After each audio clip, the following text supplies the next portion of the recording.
Enquanto o ministro Zanin vai desenvolvendo o seu voto, eu quero trazer um pouco aqui da análise dos nossos amigos, então, sobre o que tivemos até aqui e sobre o que é trazido também no relatório de Cristiano Zanin, da formação de organização criminosa. Porque ele entende que houve uma organização criminosa e que Jair Bolsonaro liderava essa organização criminosa. Isso é parecido com o que mencionam a ministra Carmen Lúcia e os ministros Flávio Dino e Alexandre de Moraes. E bem divergente do que colocou o ministro Luiz Fux nesta quarta-feira. Fábio Piperno, você entende que Jair Bolsonaro possa ser colocado como liderança de uma organização criminosa? Porque o ministro Luiz Fux discrimina Braga Neto e Mauro Cid. Estes, sim, teriam um envolvimento direto porque, digamos, contracenaram nos grupos que falavam sobre a tentativa de golpe, sobre assassinatos de autoridades. Isso não teria acontecido com Jair Bolsonaro. Ele não teria participado diretamente desses grupos. Mas lá no primeiro dia de voto, do relatório do ministro Alexandre de Moraes, ele menciona que trocas de mensagens entre auxiliares davam a compreensão de que Jair Bolsonaro sabia que isso estaria sendo discutido, mesmo não participando diretamente dos grupos. Como é que você avalia agora essas divergências e mais um ministro dizendo que sim, Jair Bolsonaro, na visão dele, liderava uma organização criminosa? Veja, não dá para, em um ambiente de conspiração, você eleger, você entender que apenas o mordomo e o motorista têm culpa, mas o dono da mansão não. Então, ficou muito esquisita essa relação ontem, estabelecida pelo ministro Fux, que adotou claramente uma estratégia de isolar cada ocorrência, cada ação e não estabelecer nenhum tipo de nexo, nenhum tipo de conexão entre elas.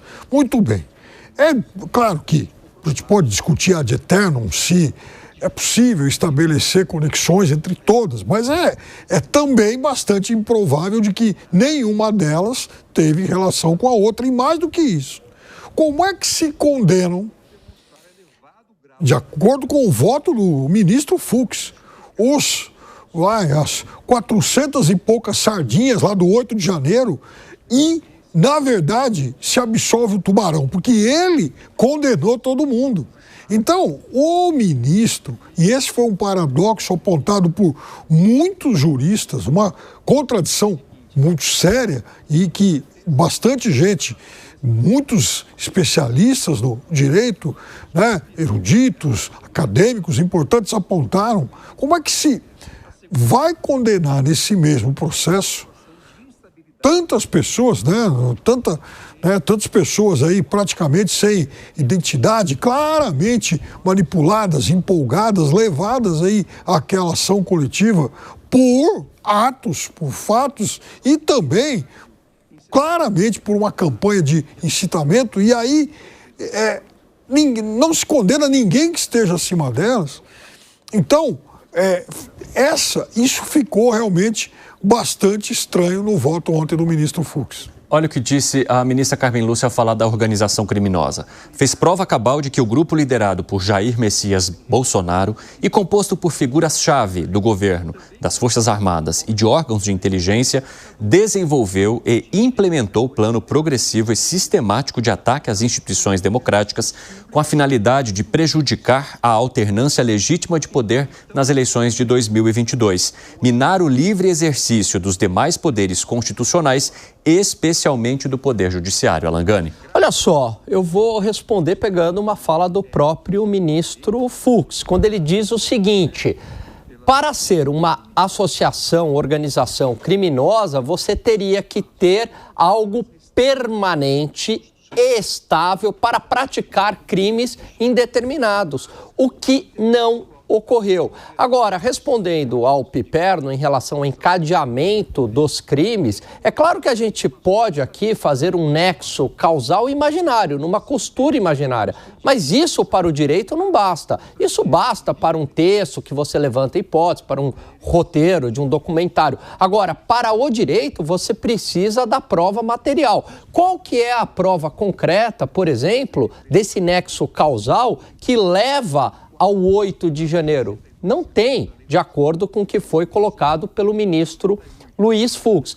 Então, a gente percebe aí algumas pontas soltas nessa peça jurídica. Como é que ele, então, condena mais de 400 manifestantes daquele Rio de Janeiro, inclusive por abolição do Estado de Direito? Pois é, o que ele diz é que essa mudança de opinião dele, que é preciso ter no direito a humildade intelectual. Ele responde exatamente isso.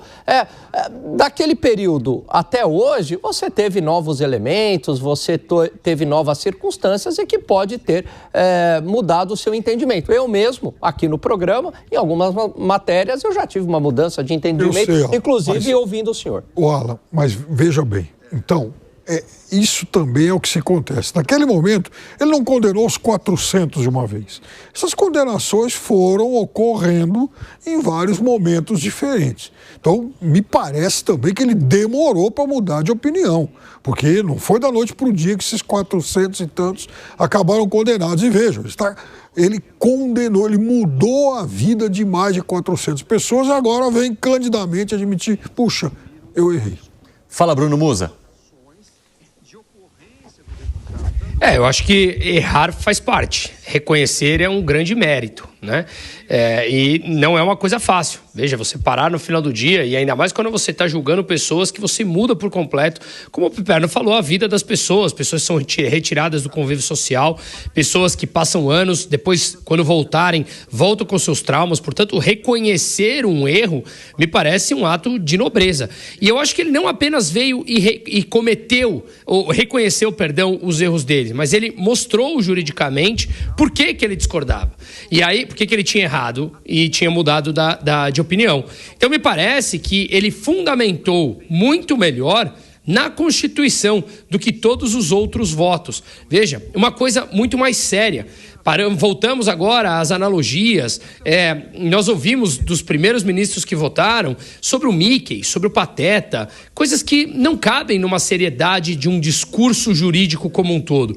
De fato, o voto de ontem foi extremamente longo, mas, repito, ele pautou não apenas o mérito, mas todas as preliminares e esmiuçou todas elas sob o ponto de vista da própria Constituição. Então, isso que me chamou muito a atenção. E ele deixou muito claro que você pode muito bem ter a sua própria convicção, e essa convicção todos nós temos, porque independente de você ser um juiz, um professor, um profissional do mercado financeiro como eu, não importa, todos nós temos as nossas próprias convicções e vieses. Só que quando você está lidando com o julgamento, uma vez que é o teu papel, você tem que deixar essas convicções de lado se você não tem todas as provas concretas e cabíveis muito bem fundamentadas. E o que ele mostrou ontem é que não há, ou, muito bem, não deu sequer para analisar todo o tempo com 70 terabytes de informação, que mostrando a dificuldade dele mesmo criar o seu próprio voto. O que parece que muitas vezes no Brasil, quando há uma vontade de algo, a pressa acontece. Quando não há, o tempo ele pode ficar indeterminado. Eu quero falar um pouquinho agora sobre os próximos passos diante da condenação.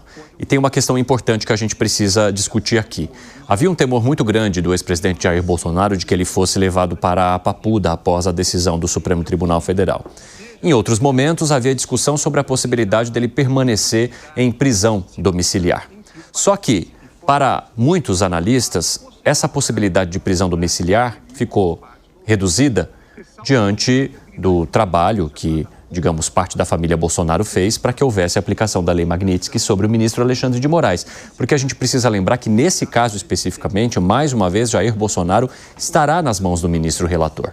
É ele quem deve, entre hoje ou amanhã, nós vamos acompanhar de que maneira isso vai acontecer, definir, além da dosimetria de penas, algo que será discutido com os outros ministros, claro, mas o futuro dessas pessoas. Se aqueles que estão presos já permanecerão presos, se quem não está preso vai ser preso, se no caso de Jair Bolsonaro haveria uma mudança de regime de prisão, saindo então de prisão domiciliar para ir para a Papuda. Você acha que há um peso político nessa história também, Alan Gani?